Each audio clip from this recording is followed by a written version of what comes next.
તો હાલ ખબરોમાં આગળ વધીએ આપણે પંચમહાલની વાત કરવામાં આવે તો પંચમહાલમાં સતત વરસી રહેલા વરસાદને કારણે ઘણા બધા વિસ્તારો પ્રભાવિત થયા છે। આપણે જણાવી દઈએ નીચાણવાળા વિસ્તારોમાં પાણી ભરાવાને કારણે લોકો પણ પરેશાન થઈ રહ્યા છે।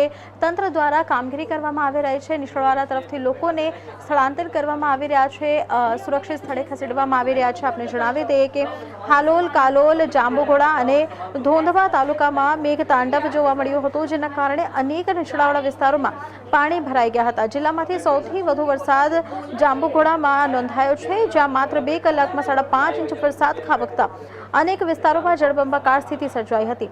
કાલોલમાં 2.5 ઇંચ વરસાદ પડતા નીચાણવાળા વિસ્તારો પાણીમાં ગરકાવ થયા હતા, જ્યારે હાલોલમાં અંદાજે 3 ઇંચ વરસાદ નોંધાતા કસ્બા વિસ્તારમાં ઘૂંટણસમાં પાણી ભરાઈ ગયા હતા।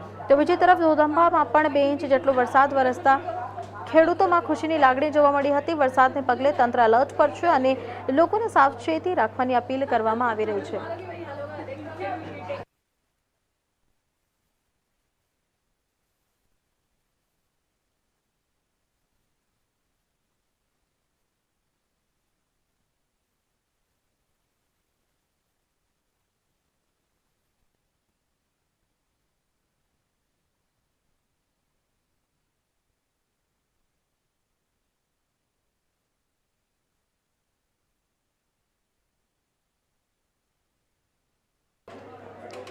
मुजफ्फरनगर नहीं छोड़ दूँ।